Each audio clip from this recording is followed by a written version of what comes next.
Okay, here's something to think about.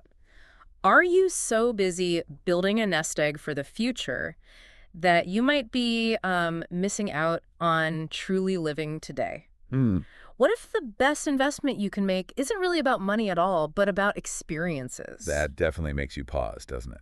Welcome, everyone, to Book Talk Finance. Today, we're diving into a really thought-provoking book. It properly challenges how you think about money and time. It really does. The book is Die with Zero, getting all you can from your money and your life. A catchy title and quite a bold premise. Right. And the author, Bill Perkins, he's a fascinating guy. Made his name on Wall Street, energy sector, now an entrepreneur, philanthropist. But he's also known for, well, living large, isn't he? Yeah. High-stakes poker, adventurous travel. Exactly. He lives it. He's not just theorizing from an armchair. He very much lives every day to the fullest, or seems to. So he's got some credibility when he talks about getting the most out of life. Definitely. And look, this isn't going to be your typical dry finance discussion. Not at all. We're going to unpack some genuinely compelling ideas from Die with Zero. How to get the most from your money and your time, which is maybe even more important. Absolutely. Time is the one thing you can't get back. Oh, And what strikes you first, reading it, is this focus on life being finite. seems obvious, right? It does. But Perkins argues our actions often don't reflect that we really get it. Yeah. His core question is basically, how do we maximize the good stuff, the positive experiences, in the limited time we have? He uses a really powerful story to illustrate this. Aaron and John, Ah, yes, the lawyers. successful lawyers, 3 young kids, juggling it all.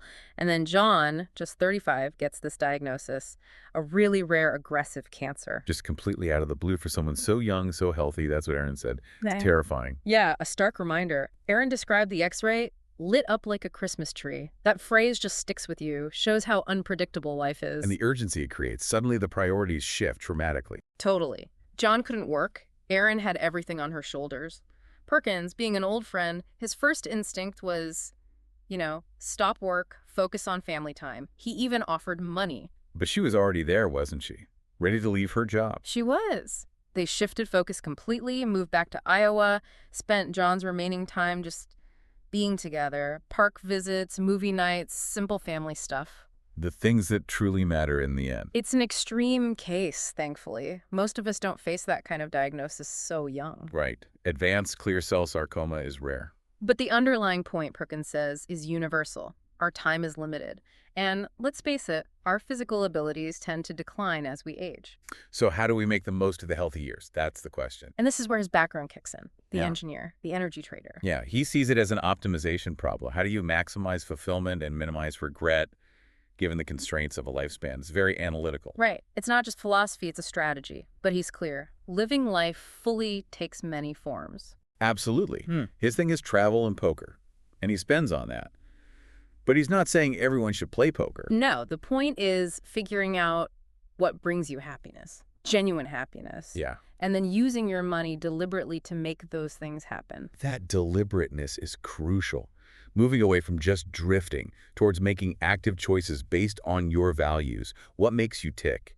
He even talks about being an honorary billionaire, Huh. I like that. Spending like one, not necessarily on yachts, but but on prioritizing experiences without being overly frugal, even if you don't have billions. and it makes you think about actual billionaires. He mentions Gates, Buffett, Bloomberg. Even with huge philanthropy, their wealth often grows faster than they spend it. Yeah, the potential impact if more wealth was deployed sooner. It's quite something to consider. It really is. This leads to that great story about his old boss, Joe Farrell. Perkins was young, saving diligently, feeling proud. And Farrell basically told him he was an idiot. Pretty much, in those words. Farrell's point was, your earning potential is going up. Why squeeze pennies now when you'll likely have way more later?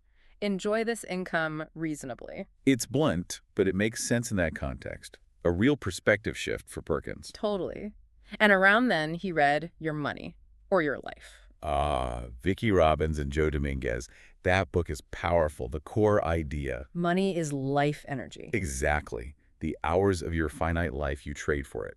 So every purchase is a trade of your time. That hit Perkins hard. He started calculating, how many work hours does this thing cost? And realizing he was trading chunks of his life for stuff that maybe didn't bring lasting joy. It's a great mental check, isn't it? Is this gadget worth 5 hours of my life? 10. Definitely shifts your perspective and leads straight to the book's main thesis.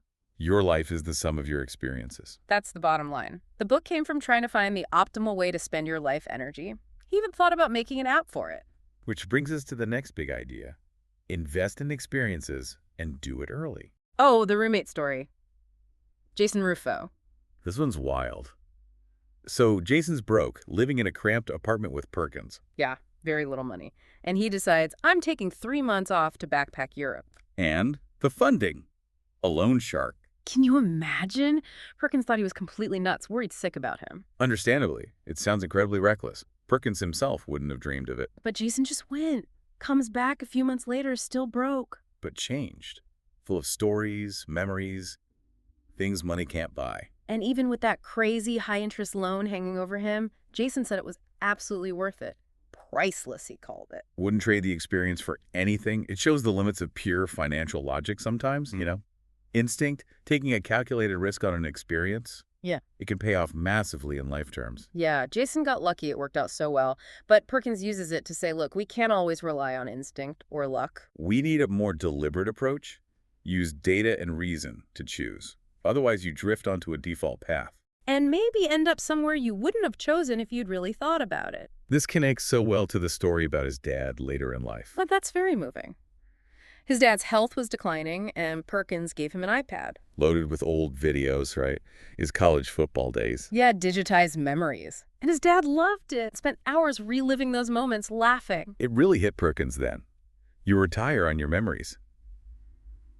When you can't do as much anymore, those stored memories are incredibly valuable. They become this source of joy, connection. Which leads right into his concept of the memory dividend. Explain that a bit. Okay, so experiences give you joy now, right? Mm-hmm. But they also act like an investment. They create memories. Right. And you can revisit those memories later, re-experience the feelings. That's the dividend.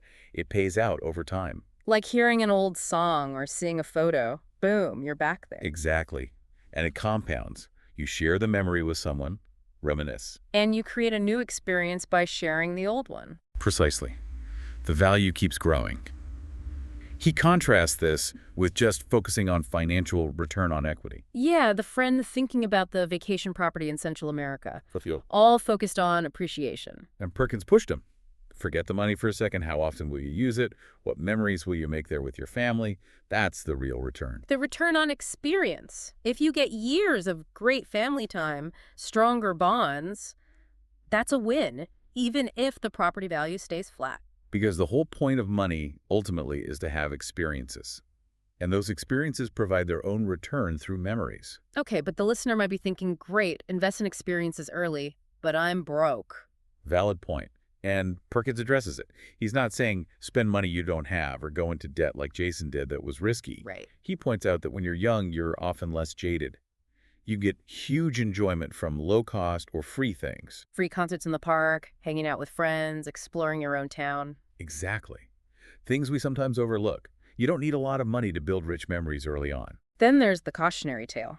John Arnold, the energy trader. Oh yeah, made billions. Like actual billions. But seems stuck in the loop of making more, always pushing off the good life. There was that quote, if I'm still trading when I hit $15 million, punch me in the face. And he blew past $15 million and just kept going. It shows how the habit of working for money can overshadow actually using the money to live. The means becomes the end. And Perkins is blunt here. Dying with a lot of money left over means you wasted life energy. Needlessly wasted precious hours working. It represents experiences you didn't have. Whether it's $1 million or $50,000, it's unspent life. He uses the example of Elizabeth. Saved diligently, retired, died at 85, leaving $130,000. And when you calculate the hours worked for that unused money. It's shocking. Over 2.5 years of 50-hour weeks. Working for free, essentially. Just gave away that time. It really hammers home the life energy concept. And he adds, even if you love your job. Which many people do. It's still good to spend some time and money on things totally unrelated to earning. Otherwise, it's like getting an extra life in a video game and just not using it. What's the point? He also touches on inheritance, kids, charity. Saying they often benefit more if they get the money sooner rather than later. Right. His focus is on you spending your money to maximize your life. Which brings us to people who save too much. The data is interesting here, Very. Net worth keeps rising well into people's 70s on average. which means many aren't spending down their savings until really late in the game, if at all. And that stat about retirees with $500 Ks plus standing only spending down about 12% of it over 20 years or by death. Yeah, only 11.8% median spend down. So that's a huge chunk of money left on the table, unused for their own enjoyment. Why? Fear, mostly. Seems to be two main reasons. Precautionary savings, fear of running out, especially with healthcare costs and the bequest motive, wanting to leave money for kids. He tells that story about giving his grandma $10,000 cash when she was in her late 70s. And regretting it later, right? Thinking an experience together would have been a much better gift, more memorable, more meaningful. Yeah, the memory dividend again. He also tackles healthcare costs directly. Big fear, big reason for oversaving. His take is, look, for the absolute worst-case scenarios, cancer treatments costing $500,000 a year, crazy hospital stays, most typical savings won't cover it anyway. So hoarding cash for that specific unlikely event might not be the best strategy. He suggests focusing more on prevention, staying healthy, and maybe looking into long-term care insurance could be more effective than trying to self-insure against every possible catastrophe. Okay, so if the goal isn't literally zero, because we don't know when we'll die, Yeah. how do you actually do this? How do you spend down without running out too soon? Right. Dying with exactly zero is impossible. He says use tools like life expectancy calculators. They're not perfect, but they give you a ballpark. A rough idea to plan around. And he talks about annuities, financial products where you give up a lump sum for a guaranteed income stream. The trade-off being you get security, less fear of running out, but you probably won't leave that principle behind. Exactly. It can remove the need to oversave, just in case you live to 110, but he cautions they're complex. Need good advice? Understand your goals. The goal here isn't be richest, it's most life enjoyment. Precisely. And track your health. If things change significantly, maybe that's a signal to start spending more freely. Crack open the nest egg while you still can enjoy it fully. Which brings us back to the kids question. What about the kids? People always ask that. Always. And Perkins flips it. He says die with zero includes the kids by giving them money when it helps them most. Often that's well before you die. So it's not selfish, it's actually more thoughtful. That's his argument. Giving earlier for education, a house deposit, starting a business, easing early career struggles has way more impact than a lump sum when they're 60. And the stats back that up, don't they? Peak inheritance age is around 60. Yeah, when you're often past the peak time to really use it for maximum life impact or enjoyment yourself. He tells the story of Virginia Cullen. Inherited a good amount at 49. But had struggled financially for years before that. If she'd had some of it earlier, imagine the difference. It highlights the timing issue. Your ability to get real joy from money declines with age, generally. Giving to kids in their 20s, 30s, 40s often makes way more sense. And beyond money, it's about time with them, especially when they're young. Using your resources to facilitate those irreplaceable experiences together. So wrapping up, the core message of Die with Zero, it's really a call to be intentional, isn't it? Absolutely. Prioritize maximizing positive life experiences. Think deliberately about when you spend your money to get the most fulfillment. See money as life energy. And convert that energy into memories. That's the investment that truly lasts. It definitely gives you a lot to think about regarding your own assumptions about saving versus spending. For sure. So here's a final thought for everyone listening. What's one experience, maybe big, maybe small, that you've been putting off? Something you could maybe prioritize sooner rather than later? Good question to leave people with. Thank you for joining this book talk, Finance. Do subscribe to our channel for more discussions and talks on insightful books like this one.